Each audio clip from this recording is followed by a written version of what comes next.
My entire family is not to be trifled with. My grandpa passed away, and the funeral was filled with a somber atmosphere. Suddenly, an incredibly tactless Aunt Mildred flashed a bright smile and said, "My granddaughter looks so pretty when she cries. I have a handsome, kind-hearted nephew I'd love to introduce to you."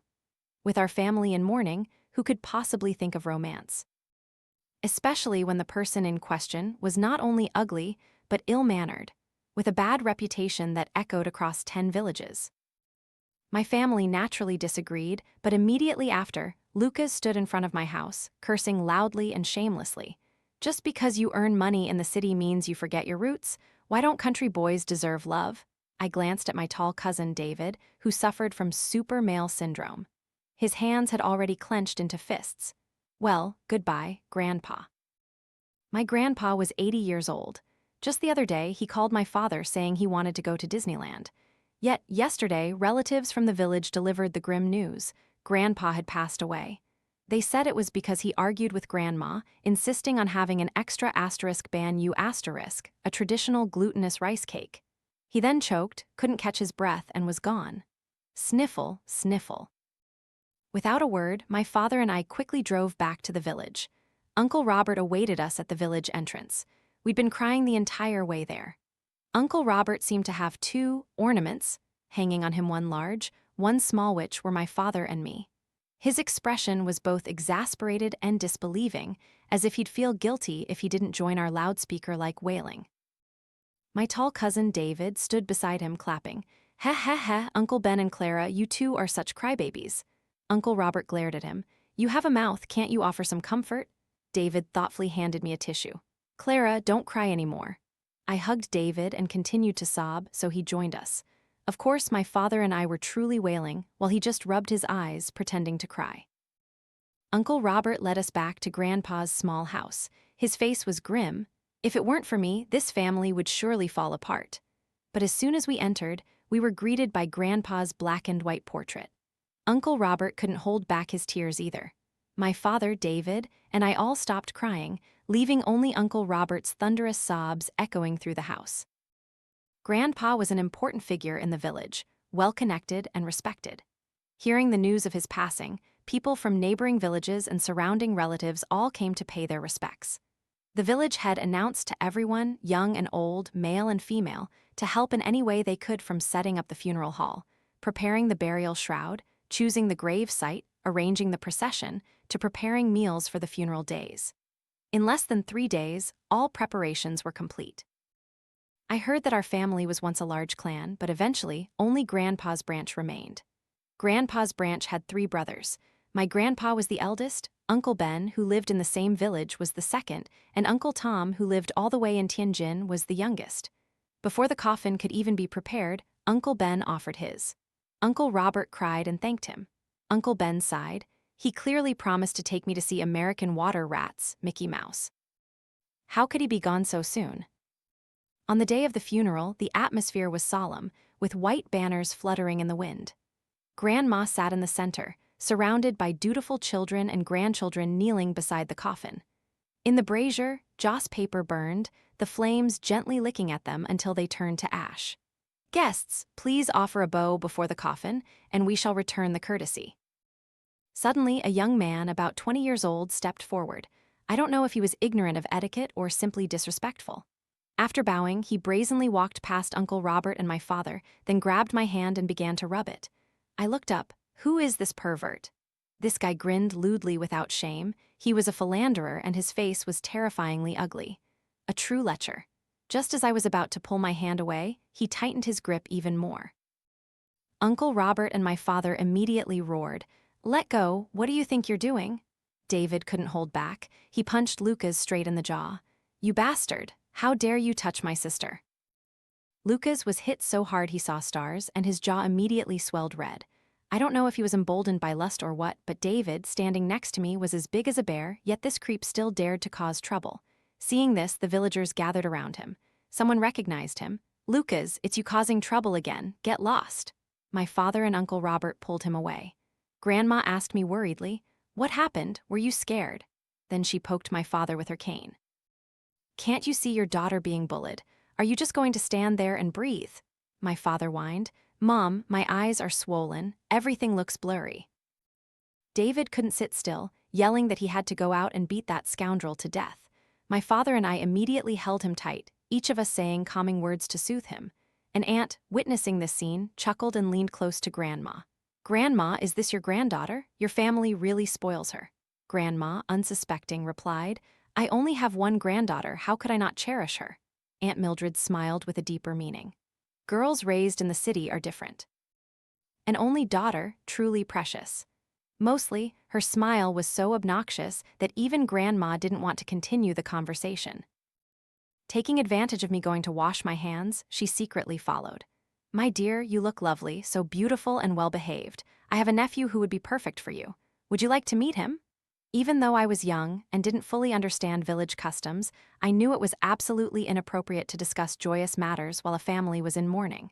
Hearing this, my face went cold. Auntie, if it's such good news, keep it for your own family. Aunt Mildred blocked me, refusing to give up.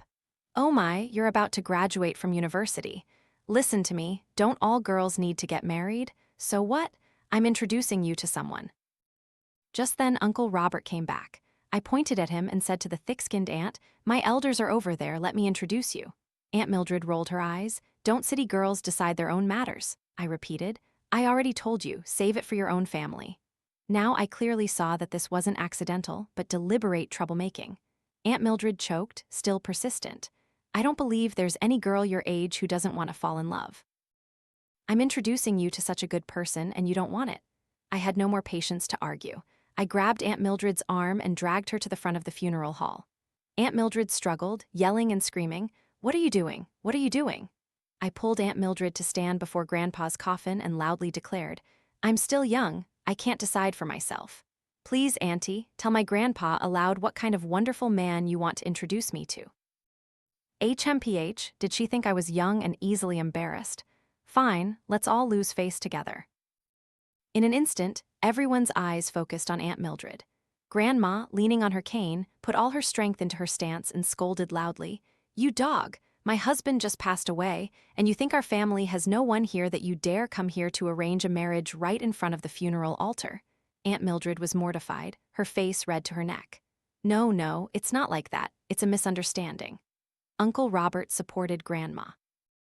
Mother, don't get agitated, let me handle this. My father, with his swollen eyes, went to pull down the long, annoying pole holding the funeral banner. Finding it too long and cumbersome, he grabbed a feather duster, intending to swat Aunt Mildred. Aunt Mildred ran, shouting back, What kind of people are you?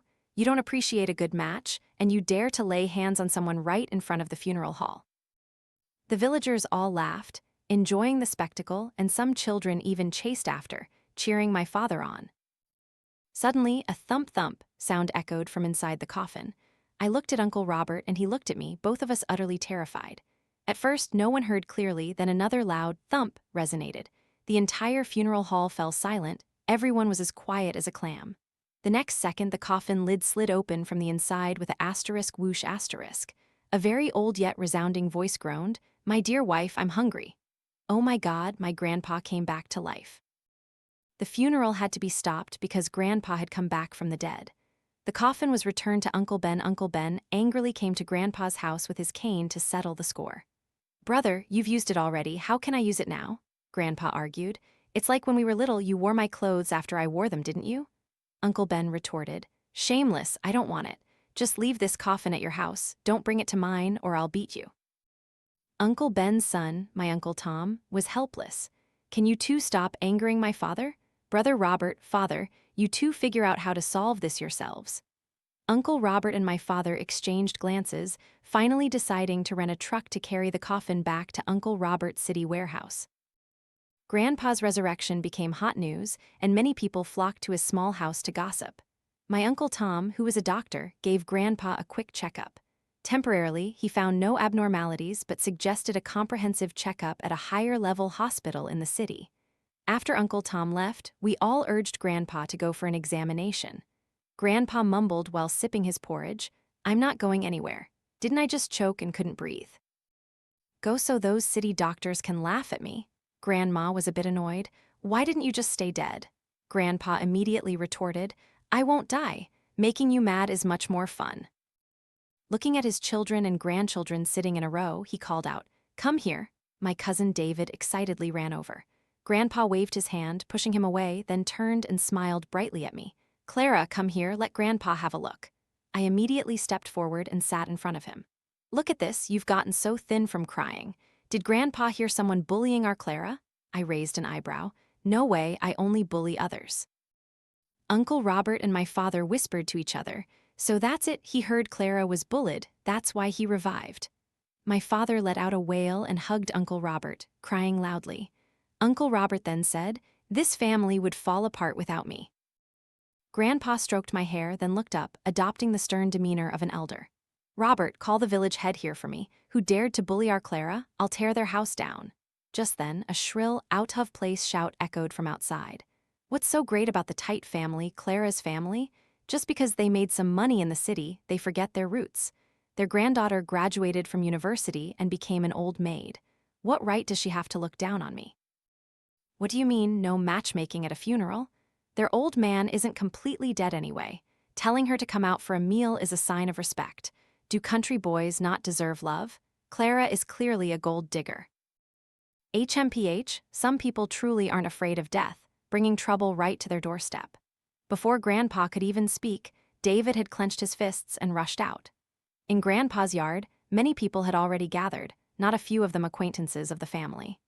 Anyone with sense wouldn't dare to speak carelessly in this situation, but Lucas considered himself a country boy firm in his love, so how could he easily miss an opportunity to pursue it? The villagers, feeling embarrassed, loudly condemned him. "Aren't you disgusted? People are holding a funeral and you rush in and grab their daughter's hand? Not beating you to death is already a great mercy. What do you mean their old man isn't completely dead? Are you cursing them? With your character, how could anyone be interested in you? Go look at yourself in urine. Don't even talk about city university students. Even the crazy women in the village wouldn't look at you." Ha ha ha. But the more people there were, the more Lucas enthusiastically performed. "Why am I not worthy? Even university graduates have to get married eventually, right? She's an old maid, I'm willing to marry Clara. She should be laughing under her blanket right now. Heh heh." Lucas had squinty eyes, a nose like an onion, and an underbite. When he got excited, he couldn't help but open his mouth in a wide grin. Anyone facing him would shiver, scared enough to have nightmares for nights. "I'm about to vomit, he looks just like a scabby toad."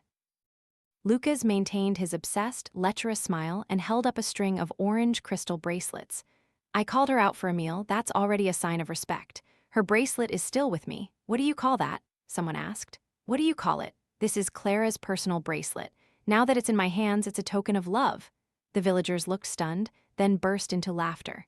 He's truly insane to slander a university student like that. He's even pulling out tricks from ancient times. From beginning to end, it's all just a delusion. Lucas became even more smug. "Anyway, her bracelet is with me now, you're just jealous." After saying that, he stuffed the bracelet into his pocket, a triumphant look on his face, and turned his head to look at my house door. "Clara, when are you coming out? If you don't come out, I'll wait here for 3 days and 3 nights. Immediately after, my cousin David kicked open the house door with a resounding crash. As soon as he saw David charge out with murderous intent, the villagers scattered, running or dodging. Lucas also tried to run, but in his panic, his feet tangled, and he fell flat on his face. David grabbed his hair from behind and slammed his head against the ground several times. Immediately, that catfish-like face was bloody, and his teeth were loose. "This is for cursing my sister." David punched him, sending him reeling. "This is for cursing my grandpa." Then another punch sent him flying. "This is for being a scoundrel and cursing my whole family." 3, 4 consecutive punches. It was truly as if Jesus and Buddha were singing together. Lucas was incredibly resilient, his mouth full of blood and broken teeth. He clasped his hands together, knelt on the ground, and repeatedly begged for forgiveness. David grabbed his finger, a cruel and excited smile spreading across his round face. "You dared to slander my sister? Say one more word, and I'll break one of your fingers. How many things did you say just now?" Lucas shook his head back and forth, cold sweat pouring down his face. "Brother, I was wrong, I was just spouting nonsense." David immediately said, "Wrong." With an asterisk snap asterisk, Lucas's thumb was bent at an odd angle. "Oh, Mom," Lucas shrieked in agony. David still intended to continue. Your mouth is foul, but your bones are so fragile. What a useless piece of trash. My father stood by the door, calling out in a deep voice, David. David stiffened, his neck retracting, and immediately let go of Lucas. He stood ramrod straight. You've played enough, come home. Yes, Dad. David was as obedient as a child. He didn't even glance at Lucas, happily turning back into Grandpa's yard. Lucas was stunned. My father looked down at him from above, his eyes like he was looking at a pile of garbage. Let him taste a bit, that's enough. A village elder poked his head out, kindly offering advice. Uncle Robert chuckled. Uncle, my father said we should tear his roof off. The elder was bewildered, probably also afraid of my family. He pouted and said, just don't beat him anymore. Lucas deserves it anyway, daring to curse old devil Tite. The Tite family has always retaliated immediately. David not only has super male syndrome, but also a short temper. How long has he been in a psychiatric hospital? If he injures or kills someone, he doesn't have to be responsible. Why would Lucas mess with him? Hearing the elder's words, Lucas realized he had provoked a family not to be trifled with. He knelt before my father and said, Brother, I was wrong, please don't hit me anymore. My father said, What do you call me? Uncle. My father frowned, Do we have any relation? Mr. Tite, do you still dare to slander my granddaughter? Lucas could only cry, No, I don't dare. My father narrowed his eyes, enunciating each word.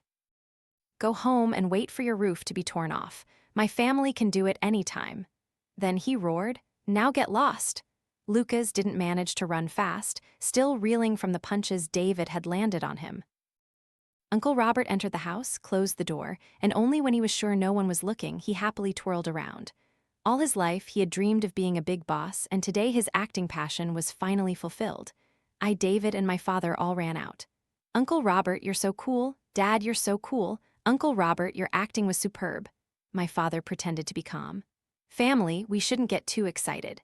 It's just a small matter. From now on, let's see who dares to speak ill of our Clara. Suddenly, there was a knock at the door. We all froze, wondering who dared to come at this moment. My father immediately changed his expression, remaining calm despite the unexpected turn of events, and calmly opened the door slightly. It turned out to be Uncle Tom, and behind him was my long-unseen Aunt Carol. Both held weapons, though Aunt Carol's was just a Paradise brand umbrella.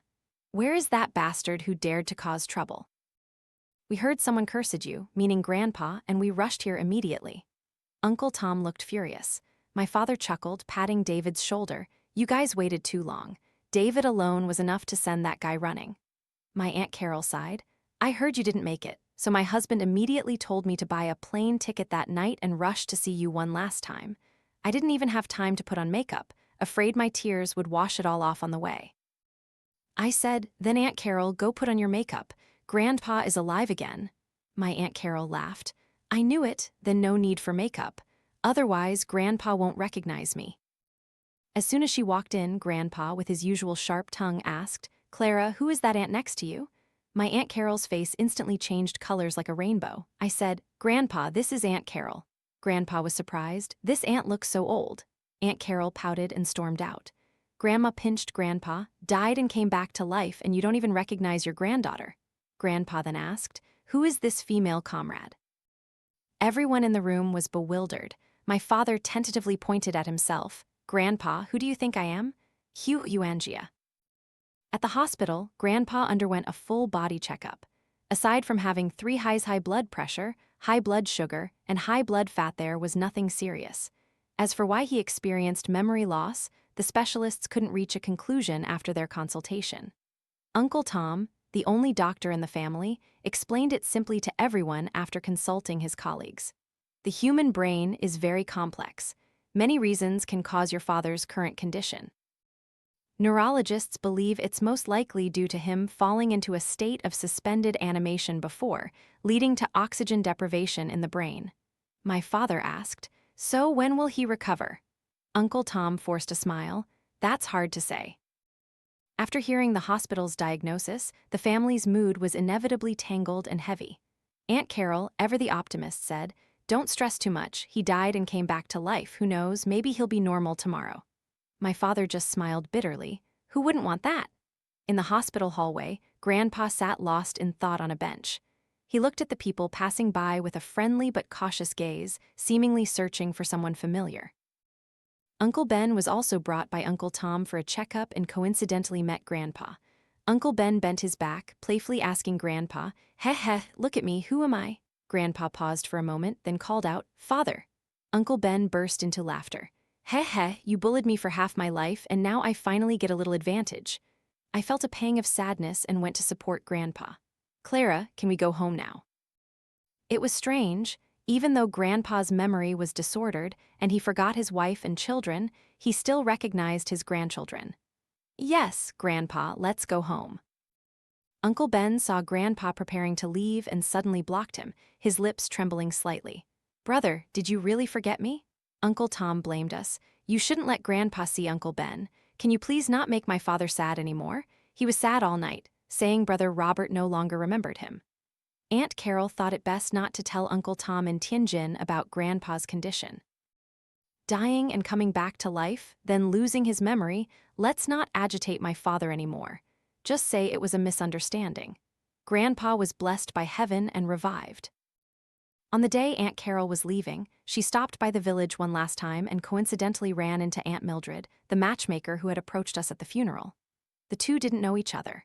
Aunt Mildred just thought Aunt Carol was an outsider visiting. "Do you know the Tite family? The family that held a funeral but the old man didn't die in the end. That family is truly cursed. The other day, they beat my nephew, and the next day he was in the hospital, his mind all muddled. That old man did many wicked things, probably has an incurable disease, and won't live much longer. Even my husband cried all night about it. Ha ha ha." Aunt Carol looked around for any cameras. Then she linked arms with Aunt Mildred and asked, "Who all lives in your house?" Aunt Mildred replied, "My husband works in the city, and our children all work far away." "So you live alone, sister?" "Not exactly. My husband comes home on weekends." Oh, it was only when she realized that Aunt Carol had led her into a deserted alley with no one in sight. Aunt Carol used a 9-yin white bone claw move, grabbing Aunt Mildred's scalp, then added a few crack sounds, giving her dislocated elbows. Aunt Mildred was in too much pain to scream because Aunt Carol had already covered her mouth. Aunt Carol asked, "Do you know who we are?" Aunt Mildred shook her head frantically. Aunt Carol gripped her chin tightly. "You don't know, yet you dare to speak nonsense."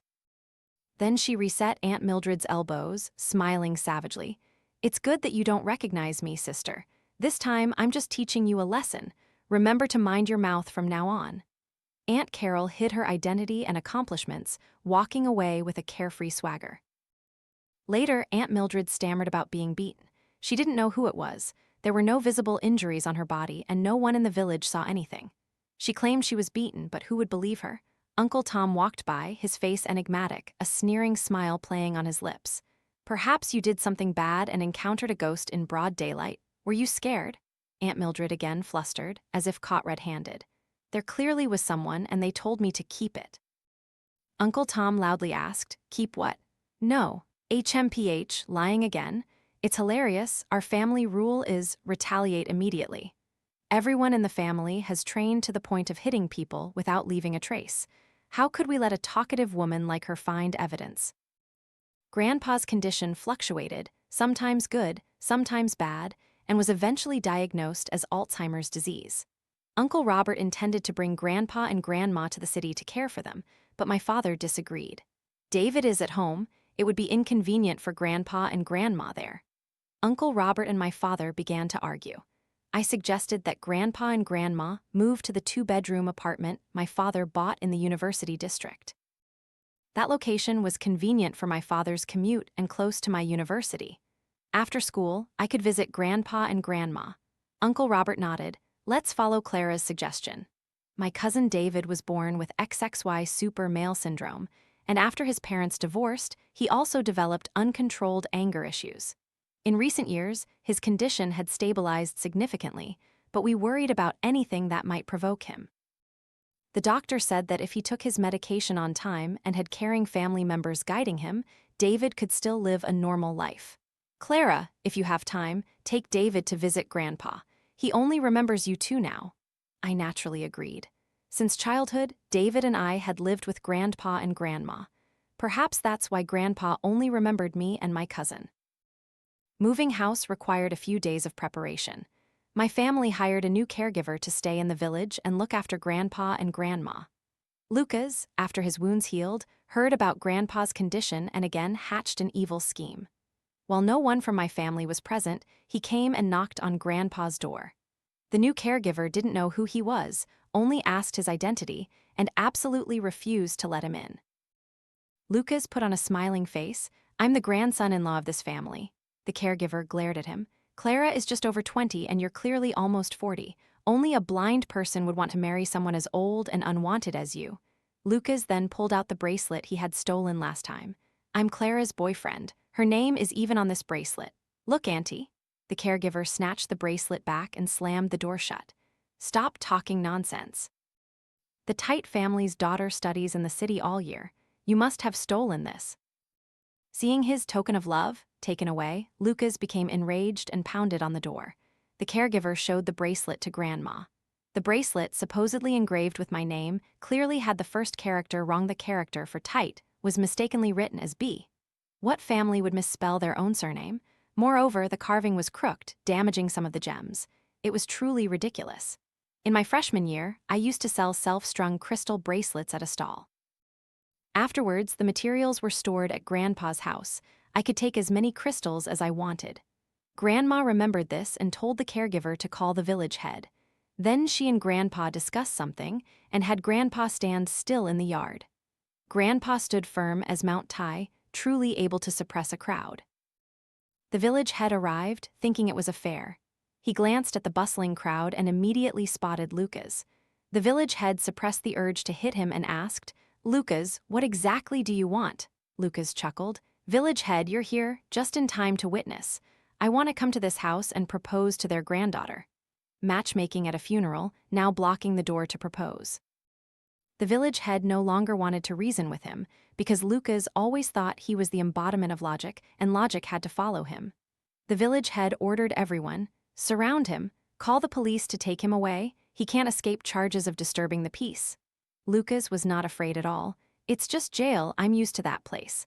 I'll be out in a few days and come back here to propose. Ha ha." The village head was about to say more when Grandma told the caregiver to open the door. Lucas was about to rush forward, but the villagers quickly stopped him. The village head said, "Mrs. Tite, rest assured, the police will be here soon."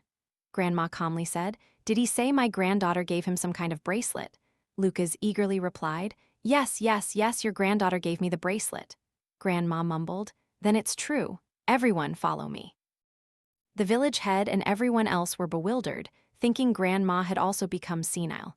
Lucas was so happy his nose was pointing skyward, as if he wanted to stick another onion on it. Who knew Grandma would point to the pigsty and say, "You must be senile, perhaps even possessed. Look closely, who is your beloved?" Ah, a pig. Inside the sty were two sows, each wearing a bracelet identical to the one Lucas held. Their collars were also made of the same material, and each ear even had a pair of matching sparkly earrings.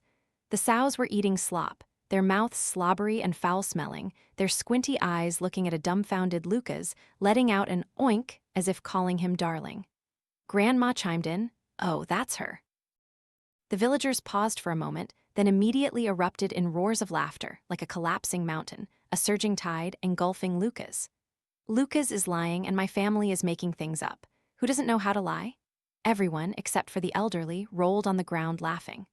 "Lucas, if you had said earlier that you wanted to marry a pig, we surely would have made it happen for you. So you know your place after all, setting your sights on a pig, bringing a sow home. I'm dying of laughter." Lucas, thick-skinned, pointed at Grandma. "You old hag, you tricked me." Lucas only heard Grandpa's roar echo. Amidst the crowd, Grandpa's figure stood out like a crane among chickens. He unleashed a powerful kick, creating a strong gust of wind, landing it squarely on Lucas's catfish-like face. It didn't seem to take much force, but Lucas rolled head over heels from the pigsty all the way to the house gate. He didn't even cry out in pain, just fainted on the spot. Grandpa raised his leg high, his posture neat and straight, his eyes showing clear disdain. "I may be uneducated, but I definitely wanted to trick you." The village head led the applause. "Well done, truly worthy of being the martial arts champion of the southern province back in the day. I told Lucas not to provoke people. When Mr. Tight was fighting across 10 miles around here, Lucas's grandpa hadn't even been born yet. Grandpa seemed not to hear the praise. He put his foot down and smiled gently at Grandma. Comrade Chew, you weren't scared, were you? Grandma suddenly got goosebumps all over. On the other side, people were discussing the fainted Lucas. A few years ago, Lucas went out to work and was arrested for solicitation, contracting a disease. Yet he dared to say country boys don't deserve love. He took advantage of the young people not being home, intending to block the door and force the elders to agree. He was truly shameless and overly confident. Arrest him and take him to the police station. Don't let him stay here and defile everyone's eyes anymore. When the police arrived to take Lucas away, he claimed an old man beat him. The village head and villagers collectively ignored him, seeing nothing, only that he wanted to marry someone's sow. That perverse? The police couldn't help but look at Lucas with a strange expression. The entire village lined both sides of the road, happily seeing off the police car carrying Lucas. The children even ran after it with Peppa Pig toys, taunting him. The sow gave birth to Lucas's children. Ha ha ha. That very day, Uncle Robert and my father took Grandpa and Grandma to the city. Grandpa was clearly unaccustomed to city life. The 3 parks around the apartment complex weren't enough for him to stroll in. During a follow-up visit, the doctor asked Grandpa, "How have you been living lately?" Grandpa replied, "Not so good. Comrade Chew only cares about dancing and doesn't pay attention to me. My 2 younger brothers have also disappeared." The doctor asked, "Do you remember any relatives in your family?" Grandpa answered, "I have 7 cousins and 5 more uncles. They all went to fight the Japanese and traitors. None of them came back. My family only has my mother and 2 younger brothers left." The doctor paused for a moment, then asked, "Do you remember how you met Comrade Chew?" Grandpa replied, "Initially, I went to school, but then my family had no money, so I herded sheep for the landlord, then joined the army and met Comrade Chew." The doctor continued to ask, "What happened after that?" Grandpa pondered for a moment, then whispered, "I forgot to take my younger brother to see Mickey Mouse in America." He only remembered things from his youth and recent events, but forgot everything after getting married and having children. I handed him a mirror. "Grandpa, do you recognize the person in the mirror?" "Clara, this is Grandpa, but where are my 2 younger brothers?" Alzheimer's has no cure. Patients gradually forget past people and events, but become very fixated on certain things. For example, Grandpa wanted to go to Disneyland and take Uncle Ben and Uncle Tom from Tianjin with him. The doctor advised that fulfilling the patient's wishes reasonably would help with their condition. Uncle Ben enthusiastically agreed, but Uncle Tom adamantly disagreed. "Brother Robert is 80, my father is 78, why go to Disneyland? Isn't the amusement park near home good enough?" Ultimately, only Grandpa, I, and David went to an amusement park in the city. Grandpa paid no mind to the long lines for the rides. After searching half the park, he finally found a shooting game. He picked up a toy gun, held it, and aimed for a long time. David and I eagerly watched the free-fall tower ride. While we were distracted, Grandpa raised the toy gun, loaded it, and fired.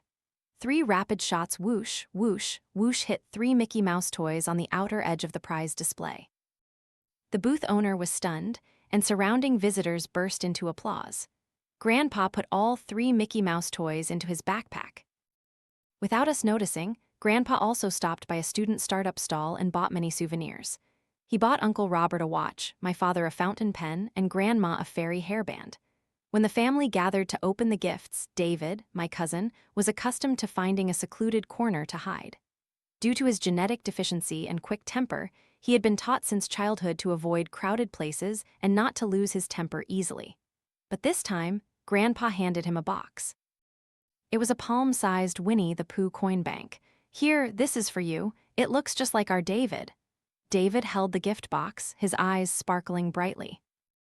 I always thought fulfilling Grandpa's wishes would be good for his condition. But one day, while I was in class, I received a call from Grandma. Her voice was anxious. "Clara, your grandpa is lost. Grandma and the caregiver have searched everywhere around here but can't find him." I asked, "Have Uncle Robert and my father heard yet?" "Your uncle has already gone to the next city. Your father is driving around looking for him." I rushed out of class. Just as I was about to unlock a public bicycle, a cloth soaked with a drug was clapped over my nose and mouth. I quickly lost consciousness. When I woke up, I found myself locked in a dilapidated warehouse. Lucas's ugly catfish face was staring at me, sniffing. My hands were tied behind my back, but luckily my feet weren't. "Let me go. Kidnapping is a criminal offense." Lucas pretended to be deaf, his eyes fixed on me. He spat on his hands, rubbed them together, then made a move as if to tear my clothes. "Clara, you've fallen into my hands. How could I let you go? Tonight, you'll have to sleep with me first. Ha ha ha." Before Lucas could even touch me, I quickly delivered a powerful kick to his groin. He deftly dodged to one side, simultaneously grabbing my leg, a lewd and triumphant smile on his face. "Ha ha ha ha. You still want to kick me? If I'm broken, how can I play with you?" I had already managed to untie my ropes. I took a brick I had secretly hidden behind my back and slammed it hard onto Lucas's head. Blood seeped from Lucas's forehead. He cried out in pain, calling for his mother, and had to let go of my leg. Of course, I wasn't satisfied yet. I delivered another direct blow to his groin. Lucas writhed in pain on the floor. I climbed out through the small window of the warehouse to escape. Outside, it was already dark, and the surroundings were unfamiliar. Unsure if Lucas had accomplices, I decided to go back into the warehouse to hide. Lucas groaned for about 10 minutes before someone opened the warehouse door. His accomplice stepped in, looking around and only seeing Lucas. He poked his head through the small window to check, then, enraged, kicked Lucas. "You idiot, the prey escaped. What are we going to demand ransom for now?" Lucas's face turned pale. He clutched the man's leg, pleading, "Brother, my asterisk thing is broken. Take me to the hospital, please." The man angrily kicked Lucas a few more times. "You trash. Why don't you just die?" With that, he dragged Lucas out and locked the warehouse door. I breathed a sigh of relief. Luckily, they didn't thoroughly check the warehouse. Otherwise, they might have found me hiding behind a row of containers. My wallet, phone, and all valuables were gone. Aside from my dirty clothes, I had nothing left. In today's society, security cameras are everywhere. If I went missing and neither my school nor family could find me, they would surely report it to the police immediately. The only person with a vendetta against my family was Lucas. After an investigation, the police would likely quickly identify Lucas as the suspect. First, I had to ensure my safety. Other matters would have to wait until daylight, then I could adapt as needed. While hiding in the warehouse waiting for dawn, I couldn't resist the urge to sleep and dozed off. I was startled awake by the sound of people talking. Thanks to listening to their conversation, I realized they were a human trafficking ring. Lucas had spent all his life savings to hire them to kidnap me. Their original plan was to wait until Lucas was tired of me, then sell me to others. They had already found buyers, and prices had been agreed upon. But Lucas let me escape. A man angrily cursed, "Damn it, Lucas screwed us over. Where are you guys? Hang him up and beat him." A subordinate advised, "Brother, Lucas is already a eunuch. Why bother getting angry with him?" The man continued to curse. "So what if he's a eunuch? Even if he becomes a ghost, I'll deal with him. Do you know who that university student he hired us to kidnap is? Isn't she just a gold digger from the same village? Fool." Yesterday, I heard from the martial arts coach that Mr. Tight's granddaughter went missing. "Who is Mr. Tight?" They said something else, but the sound was too low for me to hear clearly. Finally, the man angrily yelled, "Where's Lucas? I'm going to kill him." Immediately after, outside the warehouse, Lucas's screams of pain echoed as he was being beaten. This place was not safe to stay long. I crawled out through the small window and saw vast rice paddies, involuntarily stunned. Wasn't this the next village over, just across a river from my own village? To choose such a close place for a kidnapping, I didn't know whether to call Lucas too clever or too stupid. I crouched low, traversing through the tall grass, not daring to take the main village roads, choosing instead the small mountain paths. When I was little, I often played knight-errant, roaming the land with my cousin, so I was very familiar with the small paths in the village. Less than an hour later, I had climbed over the fence into Uncle Ben's backyard. Uncle Ben was lying in the sun, lazily taking a nap. Just as I was about to step out, I heard a slight noise at the gate. Uncle Ben groggily asked, "Who's there?" My grandpa, his face smudged with dirt, walked in. He looked as if he had survived a sandstorm, his clothes both black and yellow. His shoe soles were muddy. Who knew how far he had walked to find Uncle Ben's house?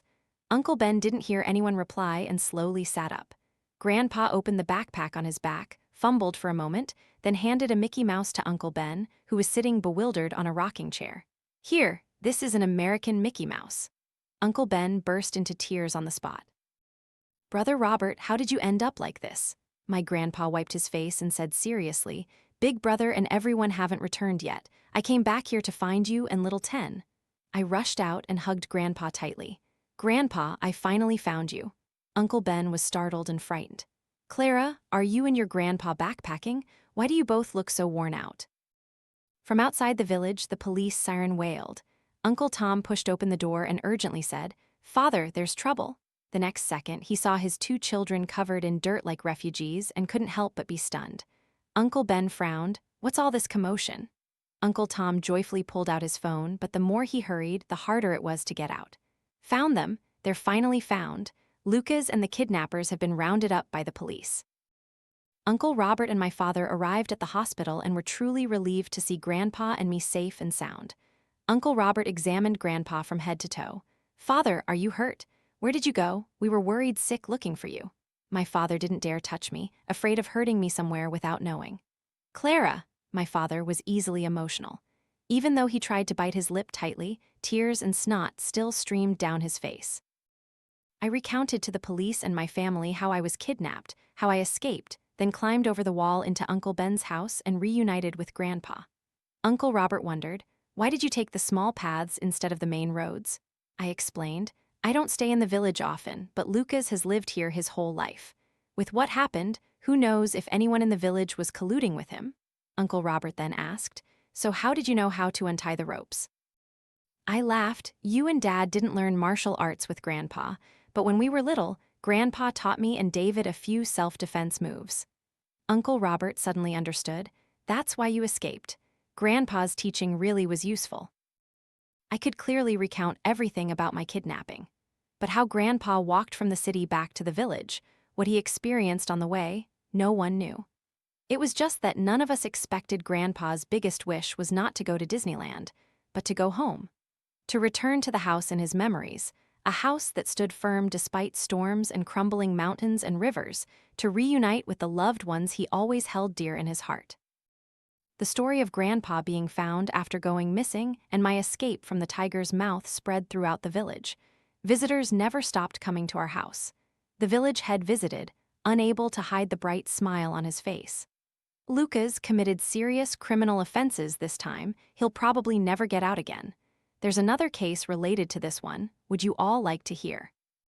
My entire family spontaneously sat in a circle, munching on watermelon seeds and peanuts while listening to the village head tell the story. My father, hot-tempered, immediately asked, "Spit it out.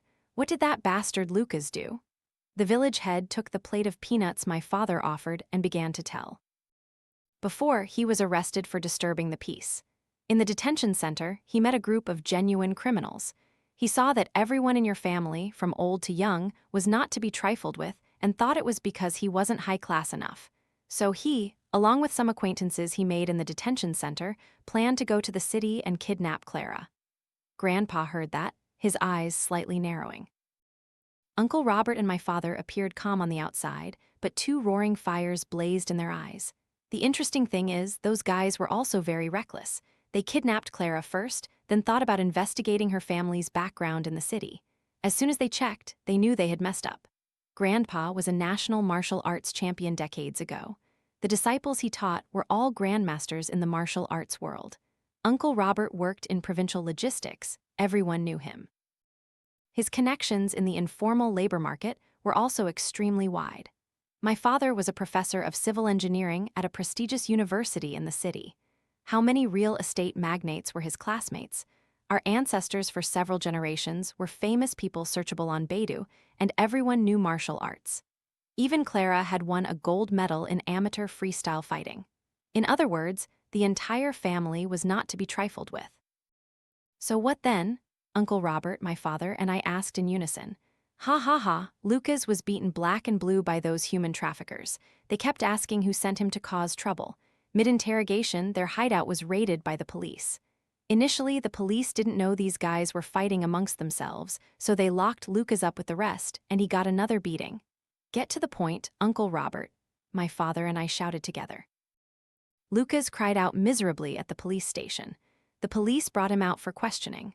All sorts of crimes, from kidnapping and extortion to gang fights and several robberies he committed elsewhere years ago, were all brought to light. I wondered why he wasn't afraid of the police. It turned out it was because he had already committed enough bad deeds. Uncle Robert and my father sighed. It's a shame that guy didn't fall into our hands. Exactly, otherwise, the next time we worship our ancestors, we could boast about having done a righteous deed and punished evil. I felt a bit regretful. If I had known he had a criminal record, I wouldn't have just made him a eunuch. Grandpa was the most disappointed. I said I'd tear his roof off, so annoying. The village head laughed. Mr. Tight, that can still be done. Lucas's uncle returned to the village, and the village head had completed the procedures with him. Lucas's house was built before liberation. Most houses in the village had undergone several renovations, but his house remained as it was. Over time, that house became the only dilapidated house in the village that was still inhabited. Before, the village head had repeatedly spoken to the Lucas family about demolishing that dangerous house. But Lucas was a rogue, boasting shamelessly. Go ahead and demolish it. If the government gives me a wife, I agree to demolish it without needing money. No wife, no demolition. Now, Lucas had no hope of ever getting out. If they didn't demolish that dilapidated house now, when would they? The village head had discussed the time with the demolition team. My entire family was present, just waiting for the excavator to flip Lucas's roof. Unexpectedly, Lucas's aunt, the same aunt who had acted as matchmaker at the funeral, appeared. She stood with hands on hips and stepped forward. That's my nephew's house. Who gave you permission to tear it down? The village head stood in front of the excavator, angrily shouting, Lucas's family, why do you keep breaking your promises? Your husband signed the demolition agreement. Why are you here defending Lucas? She adamantly refused to budge. Lucas is Lucas. My husband is my husband. As long as Lucas doesn't agree, you can forget about tearing down the ancestral house.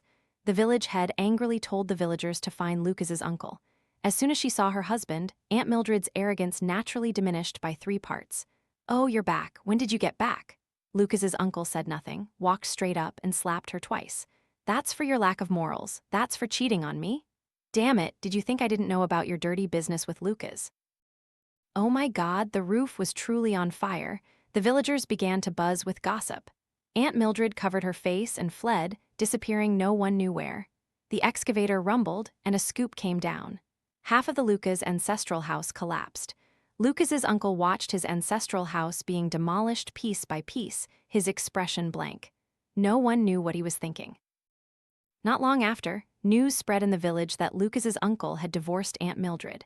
It was said that when the village head invited Lucas's uncle back to discuss demolishing the ancestral house, he initially disagreed. After all, he had some attachment to the old house. Lucas no longer lived there, so he returned to the old house to take a look. There, on Lucas's bed, he found a rusty iron box. Inside were obscene photos of his wife and nephew. There were dozens of photos in total, arranged by date. Below the photos was also a CD. When he played it in the old house's DVD player, the scene was enough to shock Lucas's uncle for life. At that very moment in his heart, the ancestral house had become a pile of desolate ruins, so broken that not even the foundations remained. Aunt Mildred's children never returned either. When they met acquaintances, they all said their mother had passed away long ago. In the end, no one wanted to know where Aunt Mildred went. Lucas was sentenced to 30 years for his accumulated crimes. The wicked things he did were always a never-ending hot topic of discussion in the village. After all, from matchmaking at a funeral, forced marriage at the doorstep, faking love with a bracelet, dating a sow, to plotting kidnapping, he brought it all upon himself. Each incident, if turned into a play, would certainly fill several acts. What happened next? Grandpa, in a moment of lucidity, instructed us. His entire life, Grandpa had dedicated to his career and family. For his remaining days, he wished to live with his comrade Chu in a nursing home with green mountains and clear waters, living like an immortal couple from now on. Grandma had only one concern.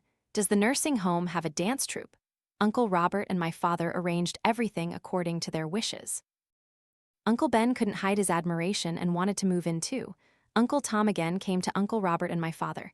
Can you stop provoking my father? If I don't agree to let him go, he'll punch me. Punch you so hard it sparks. This time, Uncle Robert and my father were stumped. Then just let him go. No, then wait to be punched. No, you can't have your cake and eat it too. You brothers live happily without caring whether I live or die. HMPH. Epilogue *. One day, Aunt Carol video called Grandpa and Grandma. Aunt Carol had forgot to put on makeup again. "You too, are you used to the nursing home there?" Grandma said. "Yes, I am. The dance troupe here has many talented people."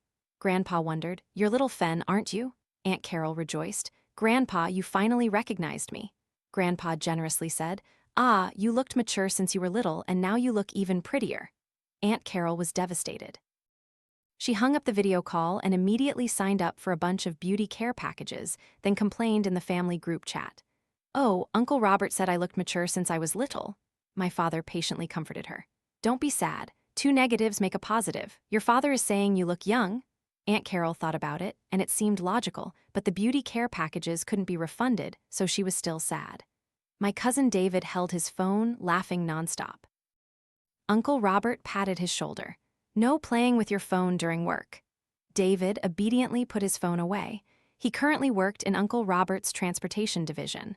Uncle Robert said he had to teach David to be self-reliant while he was still alive. I was accepted into graduate school and continued to pursue my amateur freestyle fighting hobby. Life was peaceful, but the days weren't particularly special.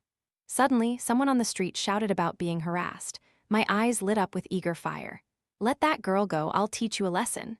The pervert saw me and turned to flee, shouting as he ran, "Help! This crazy woman has dealt with me 3 times in the past 6 months. Doesn't anyone manage her?" "Keep running, you." "The more you run, the more excited I get. Ha ha, the light of justice will surely shine upon the world. Moi."